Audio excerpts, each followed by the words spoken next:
Happy New Year to all you beautiful people out there. Guys, my name is Billy TKO. How are you? I hope everybody is doing well. Guys, if you're new here, definitely be sure to like and subscribe to the channel, as if you guys do, we grow tremendously. I hope everybody had a wonderful New Year. But guys, I just want to hop in and talk about what today's video is. And today we're going to be talking about why WWE is going to see massive success in 2025. And yes, we are now in 2025. Raw on Netflix is about to take place. I'm stoked. I'm ecstatic. Guys, we're going to be bringing the live streams back alongside my friend Ango. We are going to have a great time. So without further ado, let's just go hop directly in today's video.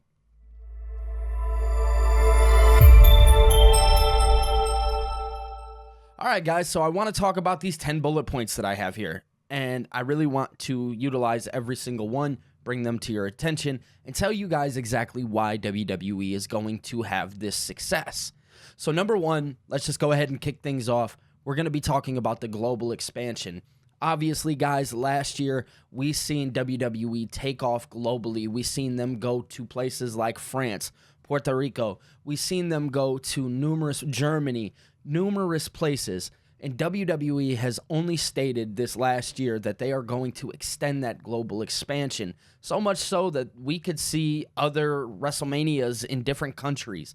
Like, WWE is on a high rise to take things to the next level. And to say I'm excited would be to say I'm not excited would be an absolute lie, as we are about to head and dude, like those overseas crowds, they take the cake. They're some of the best wrestling fans, because for so long, WWE would go there for like house shows and stuff like that, but they kind of, what's the word that I'm looking for? They didn't tackle that market as much as they possibly could have. So in 2025, we are going to see WWE, their global expansion. It's only going to get better and bigger, and I cannot wait to see, places like the UK again.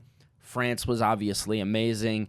There's numerous countries that they could go to, places like Ireland and stuff like that just maybe haven't had those things happen to them.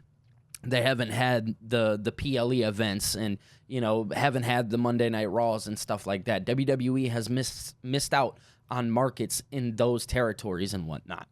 So that's my number one. Let's go ahead and talk about number two, and that is streaming success. Yes, obviously we know that WWE right now is still utilizing Peacock, and Peacock right now in North America, they still have a wonderful deal that I believe is up in 2026. You guys can correct me if I'm wrong, but obviously we know that they're getting ready to head over to Netflix, and Netflix, as of yesterday, actually dropped a bunch of WWE content for everybody to go check out. I haven't personally yet. I'm going to check it out tonight when I go relax and lay down and things like that. I'm actually going to go check everything out. I've seen some people joking around saying they had every Royal Rumble on there. People were still using Peacock and stuff like that. I do ultimately think that we are going to live in a world where in 2026, the WWE is eventually going to go away from Peacock and probably bring everything over to Netflix in North America in 2026. That's just a slight little prediction I have. But overall, WWE is in a really good place for their streaming success. Their numbers are doing really well. Obviously, the PLEs, they're only getting better. And now as we build on the road to WrestleMania, we are only in line to do some amazing, amazing things. So I'm super excited for the streaming success that WWE is going to see. And number three, I want to say is something that has been going on for a long time. They've obviously done this really, really well, but I think now they're going to do it better than before, and that's strong brand success. WWE has always done a wonderful job when it comes to branding and the way that they brand themselves and utilize themselves with like other sports teams and stuff like that, and they put themselves out in the markets that they are going out to. But I do think that this will only get bigger. Obviously, they do things like they have a championship belt for each sports team. Like, WWE does a great job at marketing themselves, and I do believe that with TKO behind them and things like that, the marketing behind WWE is only naturally going to get bigger. But number 4 is innovative content. Yes, I believe that the content with WWE is only going to get better. Obviously, we have Triple H 2025. We have him leading the charge here. Leading the charge, no misdirection. We know who the guy is. He's staying the guy. He's not leaving that seat. He's running creative. This is our guy going forward in 2025. And as in 2024, he told great stories. I do believe those stories are only going to get better, as on January 6th, we have the debut of Raw on Netflix, and that episode is stacked to the brim. So we are making sure to kick 2025 off with a legitimate bang. We have the return of John Cena, potentially The Rock. We're potentially Becky Lynch. There are numerous names, Charlotte Flair, Penta El Zero. There are numerous names that are coming up, and WWE is going to make sure that we are that we're going to be seeing a lot of great things when it comes to the content and whatnot. So everybody, going back to the streaming success, we are going to see a lot of streaming success, as I do believe that a lot of these bullet points that I'm bringing here, I believe that a lot of the content that you're going to get is going to be playback value. So that's pretty exciting. But number 5, we have partnerships with mainstream media. WWE is going to go out and partner with a lot of the mainstream media, ESPN, Bleacher Report. They're going to put their faces, as I said, and strong brand recognition. They're going to put themselves in places that matter to them most. So yes, their partnerships with mainstream media is going to be huge.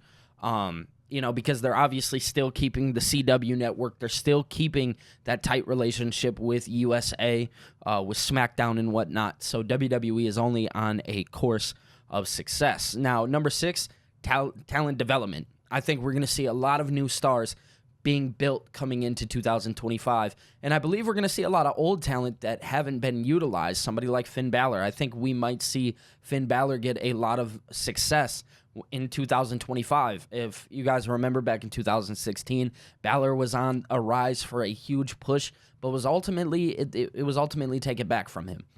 He ended up hurting himself in that SummerSlam match against Seth Rollins, where he won the Universal Championship. So I do ultimately think that Finn Balor is one of those people that we are going to see have a great 2025. But obviously, with the likes of the ID program with WWE, we are going to see a lot of new faces, especially in NXT. A lot of new faces are going to be coming in and making a name for themselves, and we're going to see people from NXT move over into the main roster and things of that nature. So very, very exciting. The next, high-quality production, I think that one speaks for itself. High-quality production is number 1 on WWE's list, if you ask me. I believe that they look at their production value and they see what they can do with their production, and that's what makes WWE so festive and fun. It is just overall a great time. So WWE is definitely going to be having a lot of high production. Be ready for a lot of the theatrics and stuff like that that are going to be taking place.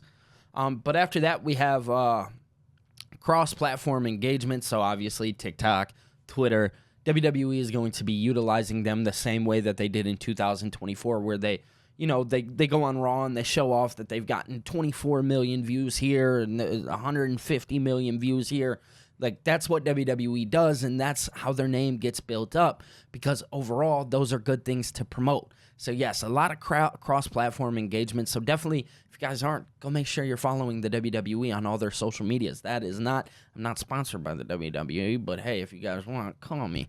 I'm not sponsored by them at all, but definitely go follow them, because I know if you miss a show or something like that, you can go on their platforms, and they normally have everything for after the shows for you guys to check out. So number 9 would be the corporate backing and investments. Obviously, people like TKO, they have WWE's back. The UFC is now partnered with them. They're going to continue to cross platforms. So I do believe that their corporate backing is going to be exponential to what WWE is going to be bringing into the future. And last but certainly not least, I think WWE is going to do a great job at leaving a legacy on 2025. 2025 is a year where I feel like WWE is going to be able to really put a stamp on getting away from the Vince era and really make themselves known as a big league player more now than they ever were.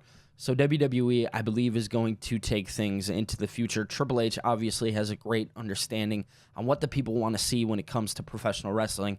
Looking back at the Seth Rollins and the CM Punk feud, WWE is on a high rise.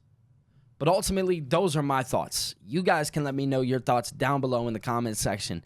Guys, if you're new here, definitely be sure to like and subscribe to the channel. And definitely, and I mean most certainly, definitely be sure to join the Discord. Definitely be sure to follow me on Twitter. Do all of those things as, again, we are only going to continue to grow. Regardless of that, guys, I appreciate you guys. Happy New Year. I can't wait to see you guys. I'll be back again tomorrow, and me and Ango will be live on January 6th, checking out Raw on Netflix, so you guys can come tune in immediately following Raw. We will be live. Other than that, that's all I got, and I'll be talking to you guys later. Peace.